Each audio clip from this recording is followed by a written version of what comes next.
Welcome to Beyond the Noise, the podcast series from PRWeek. I'm John Harrington, the editor of PRWeek UK. Joining me today is senior reporter Evie Barrett. Hi, Evie. Hello. And our special guest, Ben Bailey, head of external comms at John Lewis Partnership. Hello, Ben. How are you today? Hello, very well, thank you. Thanks for having me. Good pleasure. Thank you for coming. So, it's Christmas season.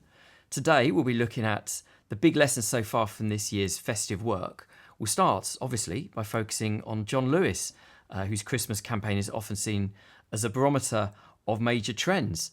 Before we do that, Ben is actually very new to the role. You joined in September, having worked for the likes of Lotus Cars and Deliveroo, an agency side at Ogilvy, Grey London and elsewhere. So great background. How are you finding things so far? It's been fantastic. I guess it's been everything that I hoped it would be. It felt like a big role. It feels like a meaty challenge. And, you know, having met now and got kind of relatively under the skin of the business, just the quality of the people there is incredible, and the dedication and the commitment's amazing. The kind of partnership model and the fact everyone feels a real sense of ownership really kind of shines through in terms of how we operate. And yeah, I mean, talk about launching with a blast straight into Q4. Yeah. First time I've sat still, I think. Right. Yeah, straight in the deep end. You obviously like a challenge from the start. Absolutely, game on. Let's get into it. So this year, John Lewis has effectively a kind of trilogy of festive campaigns, isn't it? It's fair to say. Chapter 1 was sort of famously reintroducing the never knowingly undersold sort of promise back in September. And last week saw the release of Part 2, Give Knowingly it was called, Saatchi & Saatchi, which sort of aims to celebrate customers making wise choices when searching for Christmas gifts. It had a top 100 gifts list, include 8 films released over the next few weeks in partnership with tech brand Samsung, and also with skincare brand Charlotte Tilbury. So the first video hinges on the pink John Lewis cashmere jumper. Yeah, let's get into the question. So what's the sort of thinking behind this kind of trilogy approach, I suppose? I guess the simple answer is there's a lot of jobs to be done over, you know, a kind of a 3-month time period.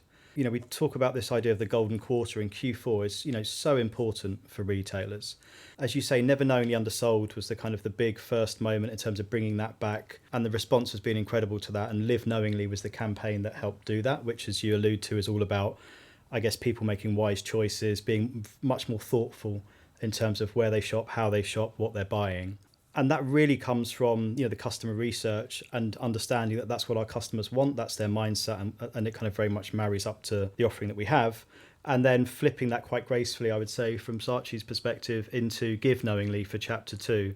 So for those that live knowingly, they can give knowingly. And as you say, kind of really centering on one hero product. And it's a much more commercial and product-led campaign, Chapter 2, because it's really important that we obviously land that commercial messaging at a time when people are really starting to think about Christmas, which generally speaking is just before and around Black Friday, which has really become a time when people do start to gift. And so it's acknowledging that change. And then Chapter 3, the one we're kind of all waiting for, is the real kind of, you know, the brand statement in terms of what you would expect a John Lewis Christmas ad to be. So if you think of it from a first chapter is about reintroducing the promise, an overarching narrative that does that. Chapter 2 is the kind of commercial statement, and then Chapter 3 more of a brand awareness piece, I would say. Great. So Chapter 3, there's almost nothing you can say about it. I appreciate that. But can we expect something more along the lines of what we associate with John Lewis campaigns of old, in the sense that it's going to be a big talking point, a big sort of strong idea, maybe more like, inverted commas, adverts? I don't even know how often we use those terms these days, if you know what I mean. Is that sort of broadly what we can... Yeah, I think, you know, narrative is super important. The emotional side of that is super important. And actually, even if you look at Chapter 2, which arguably is very much focused around product, it's incredibly emotive in terms of the way that that's delivered.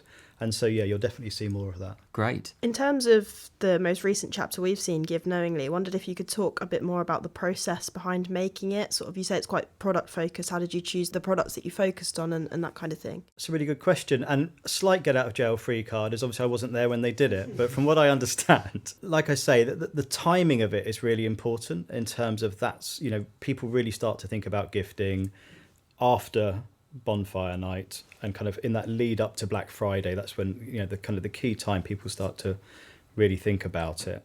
You know, we have our own top 100 gift list. there is lots of kind of communication happening around that. And then really kind of cherry picking the hero products out of that is important. But then also when you go into the kind of the narrative storytelling side of it, actually it's something as simple as a cashmere jumper, which on first reaction you might hate. Where you go, what the hell, mum, I hate pink. And actually 4 or 5 years later, it's a treasured possession. It's got loads of memories and storytelling to it. So I think understanding it from like a kind of a basics perspective and then kind of elevating it out and then giving it the emotional storytelling, I think it's really quite clever. And I can say that because it wasn't me, if that makes sense. And obviously it's all a huge collaboration. It's a huge team. It's fully integrated.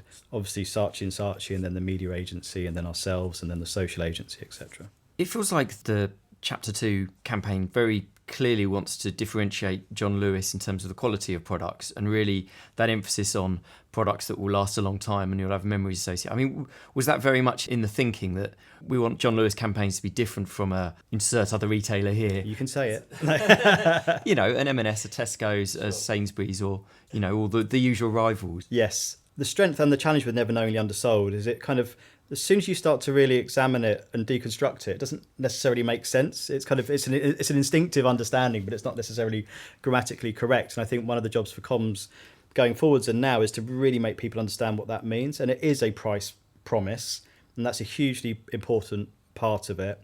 And it's the most probably quantifiable part, and it's got the machine learning engine underneath it that really drives that. And already I think we've either rebated or price matched around 50,000 items already, which is kind of incredible in terms of scale. But it's also about quality and it's also about customer service as well. And I think showing people and reminding them that it's when you go into the store, that's when you really get that experience in terms of service. And also reminding people that, you're not buying a jumper that they're going to forget in a couple of months' time. It's still going to be here in 4 or 5 years and you'll be wearing it with all the kind of memories associated with it. So yeah, from our perspective, it really is about value and quality and service and trying to make a much rounder story so it's not just about price. Yeah. It'd be good to talk about the PR operation, actually, because it's interesting that you don't work with a PR agency specifically for the Christmas campaigns. How have you found that? It's an interesting one. Having spent 20 years in agencies, there's a bit of me that would love for us to have an agency at the moment, but equally, I can see why we don't. We've got a really strong, broad team that ultimately can handle the challenge. I think there's definitely probably a role for some agency support again in the future, whether it's around kind of specific campaigns or projects. But in terms of actually being able to deliver the quality and the breadth of coverage and understanding and messaging that we need, I think we've got a big enough team that we can do that. And I guess in terms of how it's organised broadly, there's the comms structure within which you have kind of internal and external comms, and also the Gazette, which is obviously a hugely important part of our internal comms as well. Within my piece of external comms, there's kind of public affairs and policy on one side, but then we have like 2 brand teams, one for John Lewis, one for Waitrose. Then we also have like a dedicated media relations teams, which does the kind of the reactive and the crisis as well as proactive opportunities. And then we have a sustainability and purpose team as well. And then we also have the kind of finance and strategy team. But it's very fluid, but they're kind of like the 5 kind of broad buckets, and then we all chip in. Yeah, no, makes sense. Having brought back the Never Knowingly Undersold slogan and kind of really embedding that into your Christmas campaign, what do you think the reaction's been from the public so far? It's been incredible. I'm still in kind of almost customer shopper mode, and I remember it, and I remember growing up with it, and my parents loved it, and it has real memory and association and kind of weight and power with me just as a customer. So I kind of felt the power of that when it was brought back, which was, kind of before I joined. Internally, I was told that when it was announced that it was coming back, there were literally tears and applause. And it was just this sense of like, wow, we've kind of rediscovered again, we're confident in who we are. This has been right for 100 years. It can be right for another 100 years. It's just about reinventing it and kind of representing it to people so they understand what it means. And of course, then building the engine underneath that allows it to be delivered. But the response has just been fantastic. It also, I think, just gives us a really clear North Star in terms of people really understanding who we are, what we stand for. I think the comms challenge then is really starting to dissect it so it is more than price, and so that quality and service comes through, and you can kind of somehow bring a kind of an emotional comms layer around that, because it's quite rational, I think, if you're not careful. You need both. Yeah, no, absolutely. So it'd be good to talk about Waitrose as well, part of the John Lewis partnership. And on the day we record this today, we had the launch of the Christmas campaign for Waitrose, the sort of whodunit series based on the mystery of what happened to the Christmas dessert. I very much enjoyed watching that today. Definitely leads into the humour. And also there's going to be part of a series, isn't it? There's going to be another part to this as well. So more of the sort of series approach. Maybe we can touch on that in a bit. But yeah, tell us about this campaign. It's been so much fun to work on. I feel Waitrose is having its kind of main character energy kind of moment. It's maybe been in the wings for a while and it's stepped up, and it very much feels from a comms perspective that they're, both Waitrose and John Lewis are playing more on a kind of even keel. In a way, similarly to the kind of the trilogy approach with John Lewis, but for different reasons. One of the challenges we have with Christmas campaigns is extending that momentum and kind of being relevant through a relatively long period of time. And one way to do that is to kind of really lean in, make it interactive, make it engaging, and to kind of chapterize it and add some kind of other levels to it. And so that was a real consideration in terms of how we kind of extend the momentum, which was the reason for the two-part approach. And then the whodunit approach kind of leans into, I think, just entertainment in general at Christmas. It's got that kind of Agatha Christie, Christmassy kind of feel to it. But also, again, looking at the audience and understanding that it's a really important part of their entertainment programming and something that they all really love. And so playing that back to them in our own way with an amazing cast, having fun with it. It feels really playful. And I can say, again, I wasn't involved in making it. It's the Frankie at Saatchi and her team that have done a brilliant job on it. And I think it's probably the best ad from Waitrose I've ever seen. And it's interesting, this point about the sort of series approach, because we've seen this in quite a few other campaigns from other retailers that we'll come to talk about it a bit later on. But I do think there's been this sense of reacting to the way people consume media these days, frankly, that it's not all about that one blockbuster thing that you watch in front of the TV, but actually you get more bites of the cherry and you get to go where people often are, which is on social media, watching these clips presumably on TikTok and YouTube and all the rest of it. Do you feel that that's been a really big turnaround? And obviously you've been in this industry for a number of years, not at John Lewis, but you would have seen this trend elsewhere. I mean, this has really been a year when that sort of changed a bit. I think there's a role for both. I think it just happens to be the approach that Waitrose has taken this year. I think it's the right decision because it allows, like I say, for things, the storytelling to evolve, for a new drop of content, and for it to kind of still be interesting in, however many weeks' time it is. I think it also really allows the kind of the fully integrated piece to kind of come into play. So you'll see it activated in store. You'll see partners wearing the T-shirt saying, I think, Fig did it, or whoever it may be. You'll see a gap on the shelves where it looks like someone might have stolen the desserts until it's, available for sale. You'll see bespoke outdoor at King's Cross. You'll see some really funny social skits from all of the characters with their kind of alibi pieces playing out on social over the coming weeks.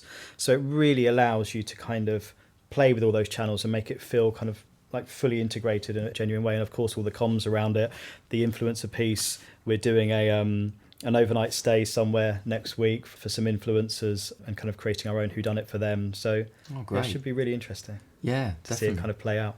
Feels like it speaks to very much modern trends.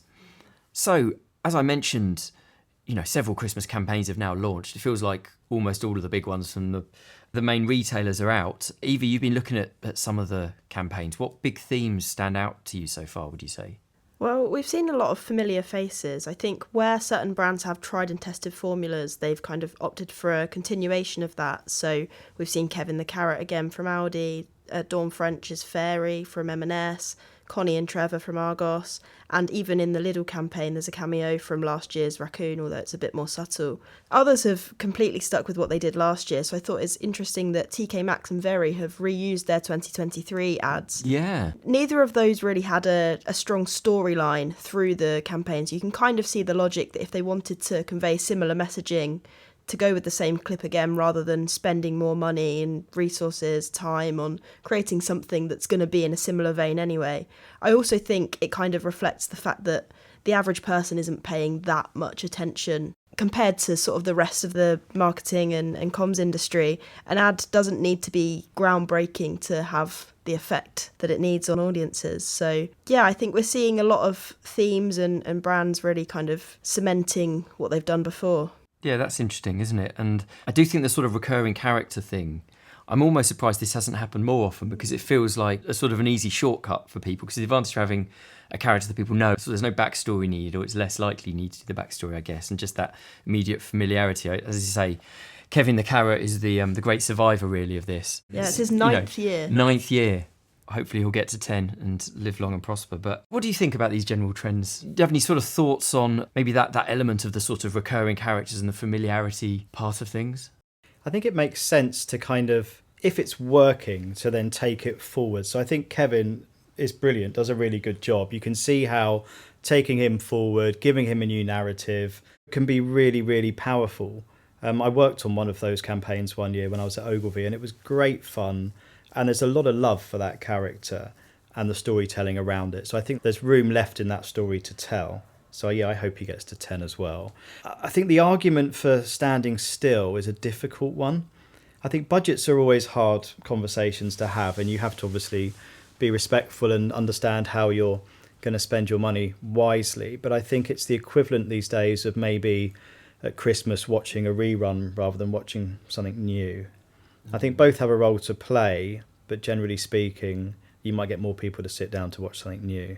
Yeah, no, I could well imagine. I mean, and also there's only so much you can write, isn't there, about a campaign that existed a year ago. Yeah. It's just been brought out again, so... And, your competition, as we know, is everything. It's an attention span that you're trying to fight for. So I think entertainment and newness is actually really, really important. And you can see that, say, in the Waitrose ad that we've just put out today. But then equally, I think repetition, is really important, which is part of the reason we brought back Never Knowingly Undersold. It's in its 100th year next year, and it's quite an incredible thing to be able to say that. We've moved away from it from a couple of years, and now we've kind of come back to it, and we've got retailers back at the helm, and you can really feel it. We relaunched Oxford Street last week. The buzz in that store is incredible. Like, it feels really vibrant. So yeah, it's definitely a role for kind of keeping things alive, as long as you're keeping them fresh. Yeah, well, it's an interesting balance, isn't it? I mean, one of the things that I was sort of looking at, I mean, nostalgia, we sort of expect to see nostalgia in Christmas campaigns, not necessarily in every campaign, but certainly a big theme. Sainsbury's brought in the BFG, which, is obviously a beloved character of many people's childhoods. It also feels like kind of pastiche mixed with nostalgia has been a bit of a thing this year as well. Asda had their gnomes sort of styled like the A-Team, thought it was quite good. And Morrisons, they brought back their sort of oven glove puppets, sort of singing classic show tunes. It was a very strange experience watching all of these campaigns one after one. I felt like I had too much caffeine or not enough caffeine. If you're an alien who just kind of arrived on Earth and you were shown 10 Christmas adverts, you'd be like, who are these people? Yeah, it felt a bit like that. Yeah, and Aldi's got the sort of Mission Impossible stuff going on too. So, I guess, again, there's the familiarity and there's also the sort of inherent humour element to having a pastiche. And there is. I think pastiche done well is great, but I think it really then relies on execution. And if the execution isn't good enough, it's not enough to save it sometimes. And you can really feel that in a couple of those examples, I think. Yeah. Like, you want some of them to be great and they're just not quite great. And some of them are brilliant. Like, I think Kevin the Carrot's a great advert, but I think a couple of the others, you just kind of, you're willing it to be. It's a good idea, but maybe the execution hasn't quite lived up to the idea. Fair point. I do think more so this year, a lot of brands have gone solidly for that kind of entertainment and humour angle over the kind of pure purpose campaigns that we may have seen sort of 10 years ago or so. The one that stands out to me, which has kind of taken that different approach actually though, is Lidl. It's got that real like sort of classic heartwarming feel, encouraging people to give. It directs people to their toy banks. It almost feels nostalgic for about 10 years ago when you really had those kind of classic John Lewis. I watched it this morning for the first time and I was like, wow, that is like watching a 10-year-old John Lewis ad. But I'm not criticising it. It has kind of taken that place. There's a lot less purpose-led ads this year, I would say, from what I've seen so far, even though they're all kind of quite newly launched. I'm sure there's more to come. I think part of that is the realisation, you say, that entertainment is, king or queen, and actually, the competition is fierce. And I think there is a general, correct me if I'm wrong, there's a general realisation with purpose and purposeful comms that, people want purpose, but only probably after they've made the decision to make themselves feel better. It's not necessarily the thing that's going to make them make the decision in the first place. I think you see that maybe in the messaging. Like, purpose isn't the lead in many campaigns, I would say. Yeah, I think that's a really good point. It feels like, purpose would be part of it, but first of all, we need to make sure people order. Whereas I remember, so that was my 10th year at PRWeek, and I started just before the Christmas campaigns of that year. And I think that was the year where we had, do you remember the Sainsbury's one with the trenches, the First World War trenches, and the sort of the time with the chocolate and the charity and stuff. Yeah, and which was a lovely film. But I just simply couldn't see that now. I think there's almost no chance that big retailer would do that now. Or if they did that, it would be part of a series of executions, some of which would be much more, commercial in their focus, I think. Yeah. I think Sainsbury's this year has got quite a good balance because, as you say, they've got that whole BFG entertainment nostalgia side, but then it's also a tie-in with their Comic Relief partnership, and they're giving meals to food banks. So they're kind of adding the purpose element, but it's more secondary, as you say, and it kind of ties into what they've already been doing, and it doesn't feel like they're kind of pushing the purpose element. It's there if you look for it, isn't it? But only after you've been entertained. Exactly. And I've got to say, I think it's great. I really like the use of the BFG. I think there's a very simple kind of analogy there, isn't it? Which is, okay, go big at Sainsbury's, let's get someone big. That's a compliment. I think you need that simplicity sometimes of just going, what's the simplest way we can really communicate that one thing? Yeah, no, I agree. I'd like to talk about Greggs now, so I will. Their first campaign, Christmas ad anyway, this year with Nigella Lawson famously. This is a funny episode, really, because this has got a lot of coverage in the press, hasn't it? It's felt like it's been led from an earned media perspective. There are always reports about this tie-in, which is, quite quirky, and doing the thing that Greggs likes to do, which is kind of link up to people and things and brands associated with, let's say, premium and sort of high life and all the rest of it, but obviously being a kind of an everyday product. So very much in that playbook, but there were some interesting preamble stories to this about, these reports about Nigella and Greggs apparently not getting on and not having the same hymn sheet and all the rest of it. I'm not sure I entirely believe any of this to any extent whatsoever. I do find it to be a very fascinating kind of earned media approach to these campaigns. Have you got any thoughts on this? It's different looking at it when you kind of know this industry and know that the intentions behind that. But I think your average person will probably see that and be like, oh, why are Greggs and Nigella working together if they don't align, and that kind of thing. So it is a kind of obvious way to get engagement beyond the kind of traditional ad, and I think it speaks to the more integrated approach that brands want to take nowadays to really get people engaged in the campaign and almost not just see it as an ad anymore. So yeah, I think it's quite impressive. And do you think it's a good pairing? I think so. I can see what they were going for with it. In some ways it's unexpected, in other ways it's not. It's a funny one. I think with the kind of recent campaigns they've had, like the Greggs champagne bar and stuff, you can see the vision there.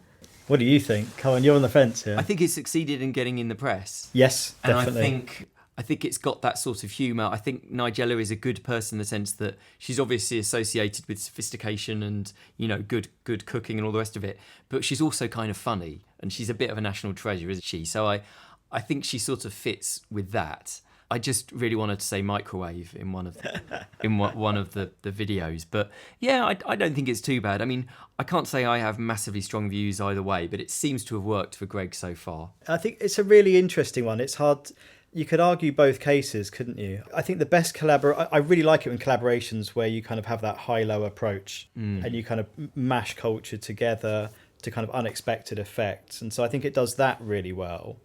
But I also think with great collaborations, both parties should kind of be elevated out of it or beyond it, and 1 + 1 should equal 3. And I think I can't help but think it maybe does more for Greggs than Nigella. Possibly, although I expect she got quite a lot of money for it. So Totally, but I don't know if that's her old. Yeah. No, I know what you mean. It feels like maybe it depends what she wants to do over the next few years. Maybe she wants to sort of kind of become more of a sort of a national treasure sort of. She already is. That's the thing. I don't know where it kind of fits into her overall game. I mean, it is just fun, and it's just a chapter. And I think that one thing it definitely shows, I think, to your point about it being integrated and probably earned first, is that comms has clearly got a senior seat at the table, which is great to see. So cheers to that. But there is something that niggles, I can't lie. I'll tell you what sort of made me laugh about this. I was looking at the Guardian's coverage of this, which because of course, and they made this link, which I thought was the most Guardian thing I've ever seen. They made a link between Greggs and Chancellors of the Exchequer. For anyone who doesn't get this immediately, and frankly, fair enough, Nigella Lawson's dad was a former Chancellor, and George Osborne famously talked about Greggs, the story about the pasty tax. So they Yeah. quite a few years ago, they suggested putting up tax on VAT on hot baked goods, and this included pasties, and then Greggs was in the press a lot. So there you go. There's a really convoluted... They should have launched it on the day of the budget, just to be really... Actually, timings is an interesting question, though, isn't it? Because things have come earlier this year, insert cliche, but it's definitely true. I mean, it used to be a sense that people would wait until after Remembrance Sunday, but it feels like everyone almost has gone before then. Definitely. I think timing's everything in general, isn't it, with comms, where you can have a great idea, but if you do it at the wrong time, it can just fall totally flat. And the same thing a year later, you know, a similar idea on a different day will just absolutely fly, which is part of the kind of terrifying thing of our job, I think, sometimes. I think, though, the timing for the ads in Q4 is probably driven by Black Friday now. It's so predominant. So many purchases are made for Christmas, around and before that time. And one of the things that we're trying to do with Never Knowingly Undersold is to make people realise that you haven't got to wait for Black Friday to get a great deal, because we'll match anyway and up to 7 days afterwards. So sorry, I'm not trying to do a plug, but you know, it is part of the beauty of having a kind of a platform like that, where you can try and actually take people outside of that natural window and show them good value all year round. But I think the timing is definitely driven by that lead up to Black Friday and people terrified they're going to be stolen from on all other sides. Yeah. Do you also think that's why we're seeing more of the series approach? Because there's probably this sense of, if you go too early, how do you maintain relevance and momentum? Yeah, absolutely. And most ads, I think, if we're honest with ourselves, they're integrated to a point, but there's no real momentum beyond media buy. And so, you know, having kind of, I think M&S said it's got 6 ads. Was that M&S? Yeah, with Dawn food, French. yeah. At the moment, I can't even imagine that being 6 executions. So I'm quite interested to see how they do that. So yeah, I think that's definitely a reason. If you have to go earlier, but you still need people buying up to the last minute, you've got a big 7-8 week window to fill. Okay, that's all the time we have for this week. Thanks very much to Ben and to Evie for taking part. Some really interesting stuff. Can't wait to see how the rest of the campaigns pan out, and have a great Christmas if we don't see you before. Thank you, and Merry Christmas. And if you've enjoyed this episode, we'd love it if you could leave a review, please, wherever you access PR Week's Beyond the Noise podcast. Thanks for listening. Until next time, goodbye.